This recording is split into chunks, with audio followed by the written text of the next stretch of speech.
എല്ലാവരും രക്ഷിക്കപ്പെടണമെന്നും സത്യം അറിയണമെന്നാണ് അവിടുത്തെ ആഗ്രഹം. ഇത് 1 തീമോഥെയോസ് ലേഖനം 2-ാം അധ്യായം 4-ാം തിരുവചനം. ഒരുവൻ പോലും നശിച്ചു പോകാൻ ദൈവം ആഗ്രഹിക്കുന്നില്ലെന്ന് ബൈബിൾ പറയുന്നു. ദൈവത്തിൻ്റെ ഈ ആഗ്രഹമാണ് നമുക്കും വേണ്ടത്. മറ്റുള്ളവരെ തിന്മയിലേക്ക് നയിക്കുന്നവർ സ്വർഗത്തെക്കുറിച്ചും നിത്യരക്ഷയെക്കുറിച്ചും അറിവില്ലാത്തവരായിരിക്കാം. അല്ലെങ്കിൽ തിന്മ അവരെ അടിമപ്പെടുത്തിയിരിക്കാം. അവരെ നടത്തുന്നത് ദൈവത്തെ എതിർക്കുന്ന ദുഷ്ടശക്തിയായിരിക്കാം.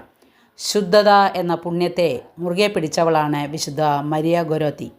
തൻ്റെ വിശുദ്ധി നഷ്ടപ്പെടുത്താൻ ശ്രമിച്ചയാൾക്കു വേണ്ടി മരിക്കുന്നതുവരെ അവൾ പ്രാർത്ഥിച്ചു. ഒരു പാപി പാപം ഏറ്റുപറഞ്ഞ് രക്ഷ പ്രാപിക്കുമ്പോൾ സ്വർഗം സന്തോഷിക്കുന്നു. പാപിയെ അല്ല, പാപത്തെയാണ് നാം വെറുക്കേണ്ടത്.